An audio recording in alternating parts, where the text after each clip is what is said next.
Tugeze muri wa mwanya wacu, umwanya mwiza wo kwiga ibyigisho biyobora abakuze kwiga Bibiliya. Turi ku cyigisho cya gatandatu gifite insanganyamatsiko itubwira ngo abahamya babiri. Icyo kwibukwa kiri muri Yesaya igice cyaho cya 40 umurongo wa 8 kiratubwira ngo ubwatsi buraraba, uburabyo burahunguka, ariko ijambo ry'Imana yacu rizahoraho iteka ryose. Kuwa mbere twabonye icyigisho cyatubwiraga abahamya babiri. Mu magambo makeya, aba bahamya babiri twabonye yuko ari Bibiliya, ari ijambo ry'Imana, ari isezerano rikuru ndetse n'isezerano rishya. Kuwa kabiri twabonye igihe cya gihanuzi, aho twasobanukiwe neza iyi minsi 1260 cyangwa se imyaka 1260 ivugwa mu Byahishuwe igice cya 11 ndetse no muri Daniyeli, aho Daniyeli mu gice cyaho cya 7 yavuze iby'igihe n'ibihe n'igice cy'igihe. Ibyo byose byagendaga bigahurira kuri iki kintu cyitwa imyaka 1260.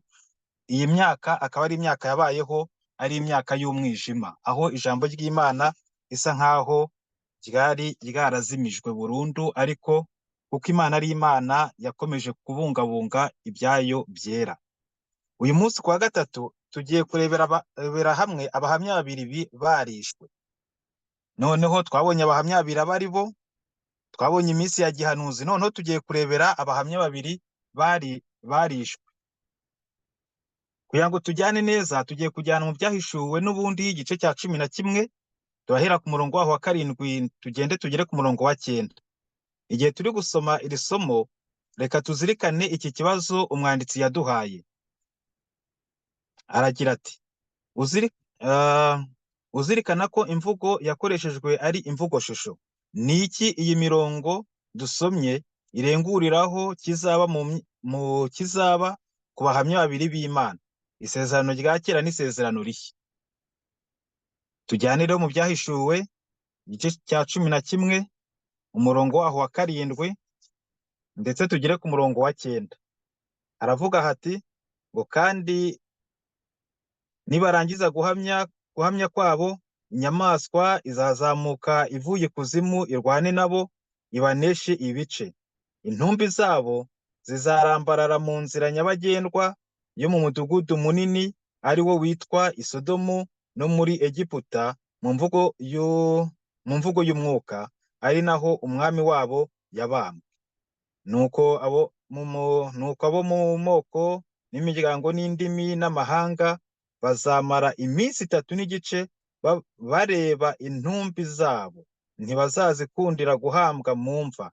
Abari mu isi bazazishima hejuru, bazikina ku mubyimba, banezerwe, bohererezanye impano, kuko abo bahanuzi bombi bababazaga abari mu isi. Ahangaha muri iki cyigisho tugiye kurebera hamwe ibi ngibi byabaye igihe ki, byatangiye ryari, byarangiye igihe ki. Ese iyi minsi 3 n'igice yo ishatse kuvuga iki? Nituza kureba neza turasanga ino minsi 3 n'igice nta hantu itandukaniye na bya bindi twabonye by'iminsi ya gihanuzi, cyangwa se iriya minsi 1260. Reka tujyane mu cyigisho uko umwanditsi yadusabye kukijyamo neza, kuko yatangiye atubwira ngo ahagana mu mwaka wa 538 nyuma ya Kristo, ubwami bwa Roma pagani bwararindutse. Umwami w'abami w'ubwami bw'Abaroma witwa Justin yabaga akikijwe n'abayobozi b'ibanze, abanyapolitike n'abayobozi b'idini bakoranaga na Papa Vigilance. Igihe kirekire cy'itorero ryakurikiye kugwa kw'ingoma y'Abaroma cyari gitangiye. Noneho ubungubu noneho ingoma y'Abaroma y'abapagani imaze kugwa, hakurikiyeho noneho ikindi cyiciro cyo kuyoborwa noneho n'ingoma y'Abaroma, ariko noneho ya Gikristo. Cyarakomeje, iyo ngoma y'Abaroma ya Gikristo yarakomeje kugeza mu mwaka w'798 nyuma ya Kristo. Umujenerali w'Umufaransa witwaga Beritien ku itegeko rya Napoleon yinjiye n'ingabo ze i Roma ntawe umukomye imbere ku itariki ya 10 Gashyantare mu cya 798, aho yasanze Papa Piyo wa gatandatu. Papa Piyo wa gatandatu yatwaweho iminyago agarurwa mu Bufaransa, aho yaje no kugwa. Ahangaha tuze kubitekerezaho mu cya 798, ubwo uyu mupapa yafashwe mpiri akajyanwaho iminyago, akavanwa ku ntebe ye y'ubupapa, maze akajyanwa mu Bufaransa, kandi yagera mu Bufaransa ntahabe gusa, ahubwo akaza kuhagwa. Iyo tariki ishyira iherezo ku buhanuzi bwari bwarahanuriwe itorero ry'i Roma ryifatanije n'isi, bivuze iherezo ry'iminsi 1260 cyangwa imyaka, nk'uko byari byarahanuwe muri Danieli n'ibyahishuwe. Muzi yuko Danieli nawe yahanuye iby'iminsi, iby'igihe, igihe n'igice cy'igihe, igihe byose bizarangirira. Byarangiye muri uyu mwaka w'1798, aho uyu Mufaransa yari afashe uyu mupapa Piyo wa gatandatu akavanwa ku ntebe ye y'ubupapa. Mbega ukwirengagiza mu mbaraga zikomeye nk'uku k'ubuhanuzi bwa Bibiliya! Danieli ubwo yandikaga mu mwaka wa 500 mbere ya Kristo, yavuze ibyajyaga kuzabaho nyuma y'imyaka irenga 2300. Mu by'ukuri tugomba kwizera ubuhanuzi bwatanzwe, bwanditswe muri Bibiliya. Ibi ngibi byakaduteye umwete wo gushishikara no kumenya ukuri kwa Bibiliya, kandi bikanadutera no kwiringira yuko ibyanditswe byose biri muri Bibiliya ari iby'ukuri, kuko Danieli ibi bintu yabyanditse muri 500 mbere yo kuvuka kwa Yesu. Ariko murebe igihe ibi bintu yanditse byaje gusohorera mu cya 798. Ese niyo waba uri umuhanga ute, ni gute ushaka kumenya ibintu bizaba nyuma y'imyaka irenga 2300? Ariko kuko Danieli atandikaga nka Danieli, ahubwo Mwuka Wera ari wari uri muri we, wundi umenyera itangiriro mu iherezo, niwe wamubwiye ibizabaho. Kandi uwo Mwuka Wera ni nawe wahishuriye Yohana ibizabaho no mu minsi y'imperuka.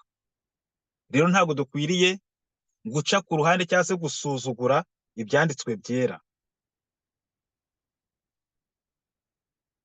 Hagati aho muri ibyo byose, ukuri k'ubutumwa bwiza kwakomeje gusigasirwa n'ubuhamya bw'ijambo ry'Imana. Ariko nubwo ukuri kwa Bibiliya kwahuye n'ibikugwabiza byinshi, kuracyariho. Inyamaswa yazamutse ivuye ikuzimu, ariyo Satani, yashoje intambara yo kurwanya ibyanditswe byera. Yatangije uburyo bwo gutesha agaciro ububasha bwa Bibiliya binyuze mu mpinduramatwara y'Abafaransa yatangiye mu cya 789.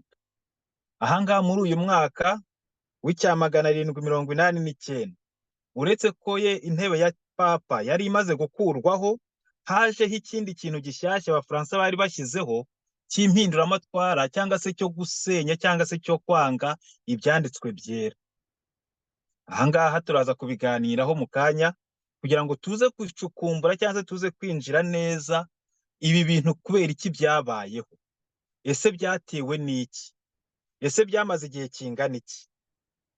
Ibyo byose turaza kubirebaho mu kanya mu gihe tuba turimo kuganira. Mu gihe cy'impinduramatwara y'Abafaransa, leta yatangaje mu buryo bwemewe n'amategeko uburyo bw'imisengere bwo kuramya imitekerereze ya muntu, ku buryo bwari bushyigikiwe n'igihugu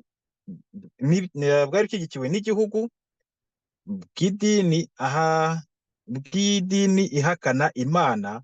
Umugambi w'iyo misengere ukaba wari uwo gusimbura ubukristo. Bashyizeho yuko bagomba gusenga imyumvire ya muntu, umuntu wese akagira ubwigenge. Hari aho nasomye batubwira yuko muri icyo gihe aribwo batangiye kuzana ibingibi byo kwitwa uburinganire. Muri icyo gihe nibwo hajeho ibingibi byo gukuramo amada. Muri icyo gihe niho haje amategeko menshi rwose agenga ikiremwa muntu, reka tubyite uko nguko, ariko ari gusenya ibyanditswe byera. Umunsi mukuru wo kwizihiza iyo misengere yo kuramya intekerezo za muntu wabaye ku itariki ya 10 Ugushyingo mu cya 793, wizihizwa ku rwego rw'igihugu. Insengero zo mu gihugu cyose zahindutse ingoro zo kuramya imitekerereze ya muntu, maze himikwa ikigirwamana cy'umugore cy'iryo dini y'imitekerereze. Muze kubyumva neza. Bibiliya zatwikirwaga ku karubanda. Imana ifatwa nk'itarigeze ibaho, hatangazwa ko urupfu ari ibitotsi umuntu asinzira ubuziraherezo. Muze kwibuka nanone igishuko cya mbere cyangwa se amayeri ya Satani ya mbere, ubwo yaganiraga na Eva, gupfa ntabwo muzapfa. Na hano rero bavuze yuko urupfu ari ibitotsi umuntu atsinzira ubuziraherezo, ntabwo umuntu agipfa. Satani yakoresheje icyo kigirwamana muntu kwica abahamya babiri b'Imana. Tumaze kubona haruguru yuko bafashe Bibiliya bakazitwikira ku karubanda. Ntabwo Bibiliya yari icyubahwa, ntabwo Bibiliya yari ikiri ijambo ry'Imana, ahubwo umuntu wabaga ayifite uwo yabaga ari igicibwa. Ibyo twarabibonye mu byigisho byabanje, ukuntu abandi bafite Bibiliya bicwaga bakajugunywa mu nzobo z'intare, bano bagorozi bagiye batubanziriza. Aha ngaha rero niho turi kubona noneho igihe byatangiye, cya gihe byabereye mu nyamukuru. Intumbi zabo z'abo bahamya babiri, intumbi zabo zabaga zirambaraye ku muhanda w'umurwa munini, mu mvugo ya gihanuzi witwa Sodomu na Egiputa, ariho umwami wabo yabambwe. Aho ngaho mu Byahishuwe igice cya 11 umurongo wa 8.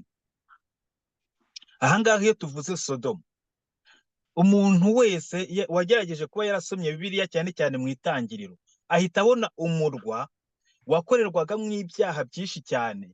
Hari naho ngo bageze noneho ngo umuntu agahabwa igikombe kuko yahimbye icyaha kitarigira kibaho. Wazana icyaha ukagenda ukicara ugatekereza ikintu kitarabaho, bakabiguhembera rwose, bakaba bakugurira agacupa, uko twavugaga kera mu mvugo y'iwacu. Egiputa nayo tuzi yuko igereranwa n'igihugu cyari gifite imana nyinshi cyangwa se ibigirwamana. Cyarimuye imana nyamana, atari uko cyari kiyobewe imana nyamana, kuko cyari gifite Abayisirayeli, cyari gifite Abaheburayo mu gihugu cyabo, kandi bari bazi Abaheburayo ko bafite imana y'ukuri, imana yaremye ijuru n'isi n'inyanja n'amasoko. Ariko igihugu cya Egiputa kijyanwa n'igihugu cyatunze ibigirwamana kuruta ibindi. Rero ibi ngibi bishatse kuvuga iki? Byari bivuze yuko muri icyo gihe cy'umwijima,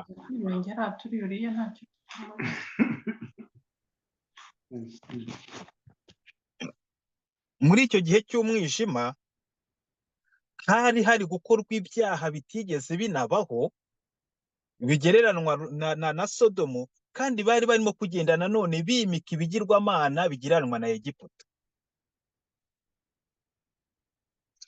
Nk'uko nari kubivuga hano, barabyande baranabidusobanuriye, bavuga ngo Egiputa yari imenyerewe ku muco wo kugira imana nyinshi zahakanaga imana nzima. Ibyo ngibyo nk'uko tubibona mu Kuva igice cyaho cya 5. Sodomu yo ishushanya gushayisha mu byaha. Mu mpinduramatwara y'Abafaransa, abahamya babiri b'Imana, Isezerano rya Kera n'Isezerano Rishya, bari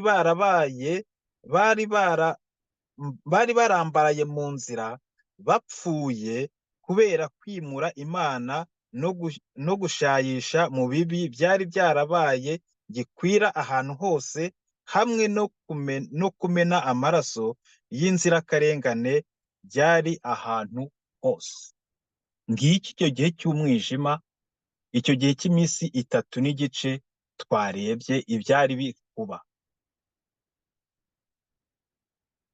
Ku murongo wa 9, avuga ko intumbi z'abantu b'Imana, ni mu Byahishuwe igice cya 11 niho ndi kuvuga, avuga ko intumbi z'abantu b'Imana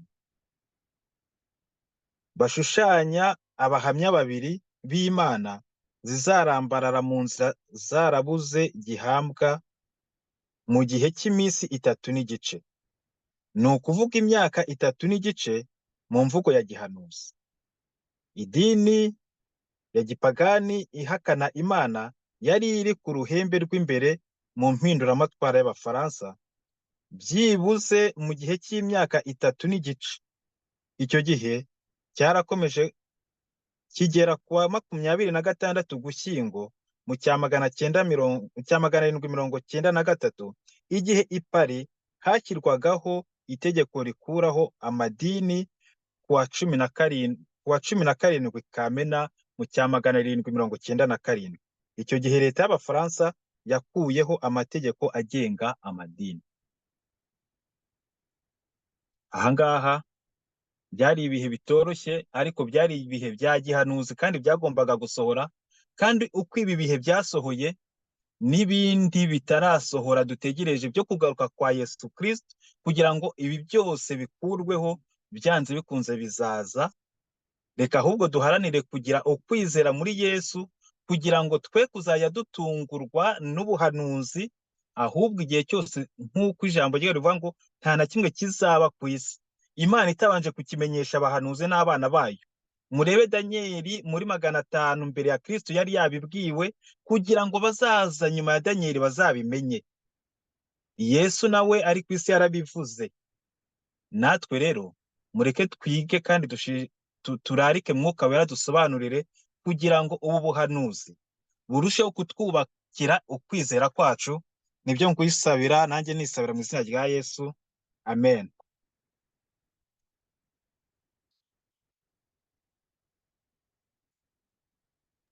Amen, amen. Urakoze cyane Esidarasi, urakoze muri iki cyigisho rwose cyiza, ariko cya gihanuzi umaze kutugezaho, akaba rero ari umwanya wacu kugira ngo tugire icyo tukivugaho. Aha rero muri iki cyigisho cyari gifite umutwe uvuga ngo abahamya babiri barishwe. Abahamya babiri barishwe, basoje batubaza ngo mu gitabo cy'Ibyahishuwe 11 umurongo wa 9 havuga ko intumbi z'abantu b'Imana bashushanya abahamya babiri b'Imana ngo zizarambarara mu nzira zarabuze gihamba mu gihe cy'iminsi 3 n'igice, no kuvuga imyaka 3 n'igice mu mvugo ya gihanuzi. Idini ya pagani ihakana Imana yari iri ku ruhembe rw'imbere mu mpinduramatwara y'Abafaransa, yibuze mu gihe cy'imyaka 3 n'igice. Icyo gihe rero ngo cyarakomeje kigera ku wa 26 Ugushyingo cya 1793, igihe i Paris hashyirwagaho itegeko rikuraho amadini ku wa 17 Kamena cya 1797.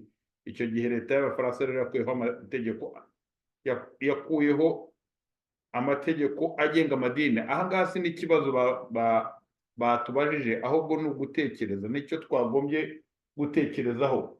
Ariko kandi ku mirongo baduhaye twagombaga kwibazaho cyangwa se twizeho ni uguhera ku murongo wa 7 w'igice cya 11 cy'Ibyahishuwe kugeza uwa 9, umurongo wa 9. Reka nongere mbasubiriremo aya magambo aboneka.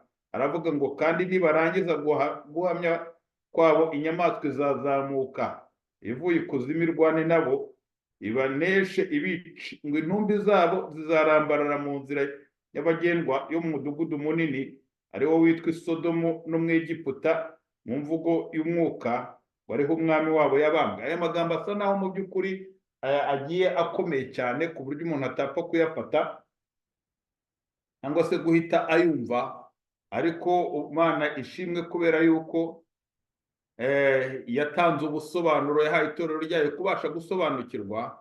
Aha rero mu kuvuga ngo nibarangiza guhanura, nibarangiza guhamya, ahangaha no kuvuga ku iherezo ry'imyaka 1260, cyagihe abahamya babiri bambaye mu by'ukuri bambaye ibigunira, mu gihe Bibiliya yamaze itakora ku mugaragaro. Icyo gihe rero ngo bizagenda bite? Ngo inyamaswa izazamuka ivuye ikuzimu irwane nabo, ibanesha ibice.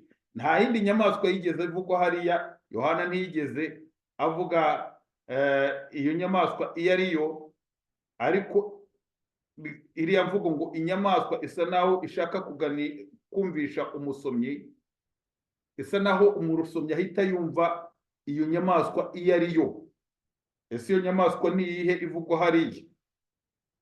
Aha ngaha rero abasobanuzi b'abadivantisite hariya babonye yuko inyamaswa izashaka kurimbura ibyanditswe byera byashushanyijwe n'abahamya babiri ku iherezo ry'imyaka 1260, cyangwa se igihe cy'iminsi 1260, ukuvuga mu mwaka w'icya 798.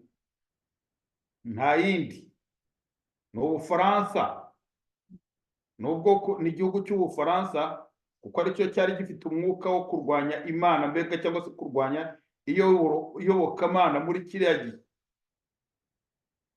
Rero Repubulika ya mbere y'Abafaransa niyo ubuhanuzi bwagaragaje hariya, cyangwa se bwabonye ko ariyo nyamaswa izashaka kwica abahamya babiri, izashaka kwica kurimbura Bibiliya. Ubwo nibwo busobanuro bw'Abadivantisite b'umunsi wa karindwi. Reka nongere nkomeze nubwo mu cyigisho hari ibigiye bisobanutse. Hanyuma ngo intumbi zabo zizarambarara mu nzira nyabagendwa yo mu mudugudu munini, ari wo witwa Sodomo no mu Egiputa, mu mvugo y'umwuka ngo ariho umwami wabo yabambwe. Ibi ngibi nabyo twabisubiramo kugira ngo twumve icyo bishatse gusobanura. Aha ngaha ni ukuvuga Bibiliya. Kurambarara ni ukuvuga ngo ni nko kuryama nyine nk'umuntu wapfuye adahambwe. Ibi rero byagiye bigaragara kuva kera muri Bibiliya nko gutesha agaciro umuntu, cyangwa se gutakaza agaciro igihe umuntu apfuye ntabashe guhambwa. No mu Kinyarwanda umuntu w'umugwagasi, ubundi mu by'ukuri urumva ko aba ari umuntu uba upfuye nabi nyine, adafite abamukingura. Ibi bintu biba bibabaje cyane. Ngo zizarambarara hehe? Intumbi zabo ngo mu nzira nyabagendwa yo mu mudugudu munini, ariwo witwa Sodomu no mu Egiputa, mu mvugo y'umwuka ngo ariho umwami wabo yabambwe. Aha rero havugwa Sodomu, se havugwa hariya ni hehe? Sodomu buri gihe ni igishushanyo cyo gusubira inyuma mu by'umwuka, cyangwa se no mu gutakaza umuco, nk'uko ab'i Sodomu bari bameze ku gihe cya kera, ku gihe cya Loti no ku gihe cya Aburahamu. Ibi rero nibyo byarangaga Ubufaransa, cyangwa se igihe cya revolisiyo y'Abafaransa. Nguko uko Ubufaransa bwari bumeze ku gihe cya revolisiyo, bwari bumeze nka Sodomu. Kandi zizarambara no mu Egiputa, mu mvugo y'umwuka. Egiputa yose biti, iki gihugu cyari kizwi kubera guhakana kwacyo, guhakana Imana kwacyo, guhakana Imana y'ukuri, ndetse no guhinyura amategeko y'Imana. Muribuka Farawo abwira Mose ngo Uwiteka ninde ngo mbe nakubaha ijwi rye, ngo mbe namwumvira, ngo ntabwo nzi Uwiteka. Ibi tubibona mu gitabo cyo Kuva mu gice cya 5 umurongo wa 2, igihe Mose yamubwiraga icyo Imana yamumutumye ngo reka ubwoko bwanjye bugende. Iyi myitwarire rero niyo yaranze abayobozi ba revolisiyo y'Ubufaransa kiriya gihe. Nabo bari bameze nka Farawo kiriya gihe. Uwiteka ninde? Imana ninde? Imana ni iki? Nuko bakomeje rero ku murongo wa 9, ari nawo basorejeho ririya somo ry'uyu munsi. Baravuga ngo nuko abo mu moko n'imiryango, ariko kandi ngo bavuze yuko mu by'ukuri ngo yabambwe mu nzira zaho, ngo umwami wabo yabambwe mu midugudu yaho. Intumbi zabo zizarambara mu nzira nyabagendwa yo mu midugudu munini, ari wo witwa Sodomu no mu Egiputa, mu mvugo y'umwuka ngo ariho umwami wabo yabambwe. Ese uyu mwami uvugwa hariya wahabambwe n'indi? Ese hariya yabambwe ni hehe? Ntabwo hariya Yesu yahabambwe ari umwami wahabambwe nk'umuntu. Ntabwo hariya mu Bufaransa Yesu yahabambwe nk'umuntu, ariho twamaze kubona ko ariho Sodomu ndetse na Egiputa. Ntabwo yahabambwe mu buryo bw'umubiri, ahubwo yahabambwe mu izina ry'abayoboke be.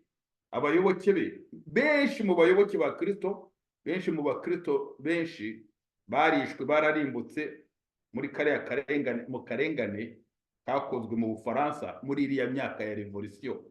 Ni muri ubwo buryo rero umwami wabo yabambwe hariya muri uriya mudugudu mu Egiputa n'i Sodomu, ni ukuvuga mu Bufaransa. Ni muri ubwo buryo Yesu yabambwe, mu izina ry'abayoboke be. Abayoboke be babambwe cyangwa se barimbuwe muri kiriya gihe.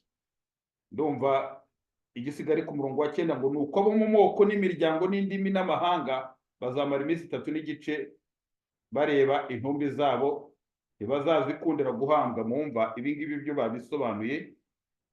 Ayo mahanga avugwa rero nta yandi, ni amahanga n'ibindi bihugu bitandukanye bizareba uburyo cyangwa se byagiye bireba uburyo mu Bufaransa haba intambara ya Bibiliya, intambara yo kurwanya Bibiliya kumara iminsi 3 n'igice. Dukurikije rero rya hame ryo gusobanura ubuhanuzi yuko umunsi umwe uhwanye n'umwaka usanzwe, umunsi umwe wa gihanuzi uhwanye n'umwaka usanzwe, iriya minsi 3 n'igice rero ihwanye n'imyaka 3 n'igice. Abadivantiste b'umunsi wa karindwi bakaba bavuga yuko iriya nyamaswa yo ku murongo wa karindwi ishushanya Ubufaransa cyangwa se Repubulika ya mbere y'Ubufaransa guhera mu 1792 kugeza mu 1804, ahanini bijyanye n'uburyo yarwanyaga iyobokamana. Bakabona rero ko buriya buhanuzi busohorera mu gihe gitoya revolisiyo y'Abafaransa yamaze, cy'ubupagani bukomeye cyane kugeza ubwo bwari bugeze ku musozo.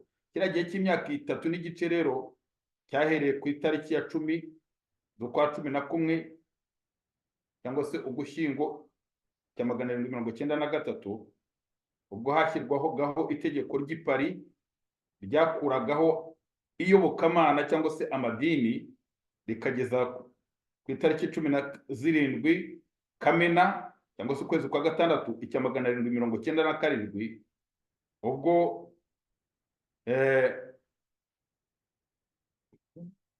leta y'Ubufaransa cyangwa se guverinoma y'Ubufaransa yavanyeho mbega amabwiriza yarwanyaga cyangwa se yabuzaga ko abantu bagira amadini cyangwa se abantu basenga bagira iyobokamana. Murakoze rero, ndumva ari ibyo ngibyo nakongera gusobanuraho cyangwa se natangaho inyunganizi, n'abandi mwagira icyo muvuga mu gahe gato dusigaje. Murakoze.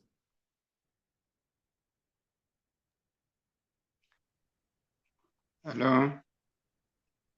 Yego.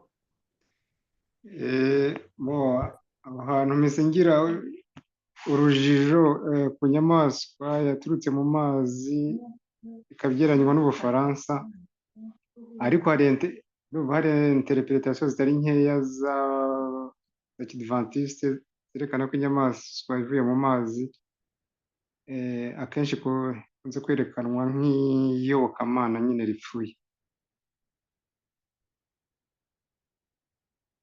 Ubu ndumva hari bigiye kugira sanse ebyiri. Ntihagire ukunganira. Murakoze.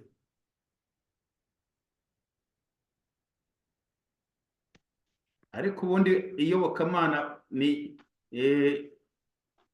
inyamaswa yaturutse mu mazi, ahubwo bavuga inyamaswa yaturutse ku musenyi wo ku nyanja. Hariya baba bashaka kwerekana iy'ubupapa. Ntabwo yaturutse mu mazi, ahubwo yaturutse ku musenyi wo ku nyanja. Ahangaha rero batweretse rero indi nyamaswa itandukanye n'iriya yaturutse ku musenyi wo ku nyanja. Okay, sawa, merci. Iyi yavuye ikuzimu, niko bayita. Irwane n'abahamya babiri mbega, yaturutse mu rwobo rw'ikuzimu. Okay, merci.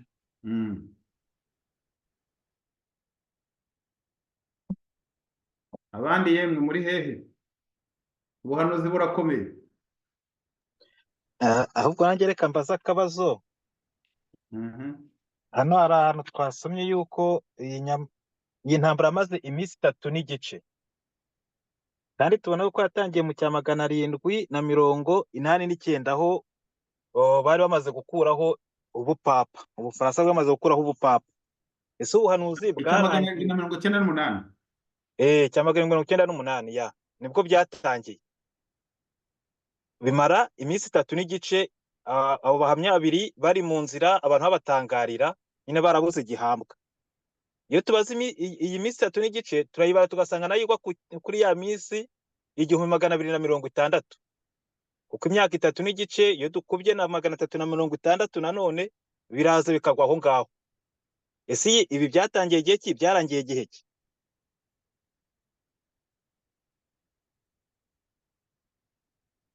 ntabwo numvise neza ikibazo, so asubiramo gatoya. Ndavuze reba, iyi minsi 3 n'igice twasomye mu byahishuwe yego, umurongo wa 9, iyo tuyibaze neza, iyo tugiye mu buhanuzi tubona ko umunsi ungana n'umwaka.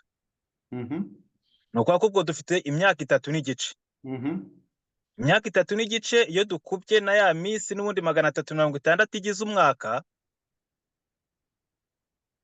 duhita twisanga nanone ku 1260. oya ntabwo ariko bimeze. Mumfashe rero nsobanukirwa aho ngaho. Iyi minsi 3 n'igice afeti yatangiye igihe ki, yarangiye igihe ki? Nicyo nshaka iyi gusobanukirwa. minsi 3 n'igice yarasobanuwe iyo ariyo.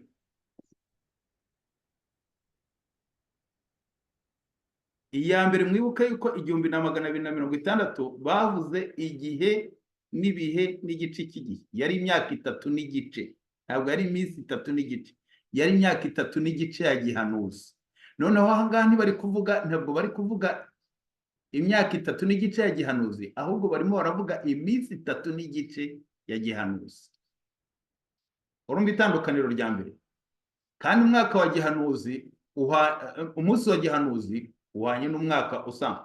iriya myaka 3 n'igice ya gihanuzi twabonye ko ihwanye n'iminsi 1260, ihwanye n'imyaka 1260. naho iyi minsi 3 n'igice ya gihanuzi yo ihwanye n'imyaka 3 n'igice isanzwe. iyi myaka 3 n'igice isanzwe yatangiye ryari rero? yatangiye ku itariki ya 10. Abadivantiste bizera ko yatangiye, cyangwa se bemera ko, cyangwa se basobanura ko yatangiye ku itariki 10 Ugushyingo 1793, ubwo hashyirwagaho itegeko ry'i Paris ryabuzaga iyobokamana cyangwa se amadini, ikageza ku itariki 17 Kamena 1797, ubwo guverinoma y'Ubufaransa yakuragaho ya mabwiriza yabuzanyaga gusenga, cyangwa se yabuzanyaga kugira idini. birasobanutse Strauss? Birasobanutse. Nibeshye gatoya ko gutandukanya ibihe n'umunsi. yego, gutandukanya imyaka n'iminsi. murakoze cyane. niba nta wundi ugira icyo avuga twasoreza ahangaha, kandi tugushimira Strauss tuyoboye muri iki cyigisho. hanyuma reka dusabe Epifani ngo adusengere, hanyuma dusoze icyigisho cyacu.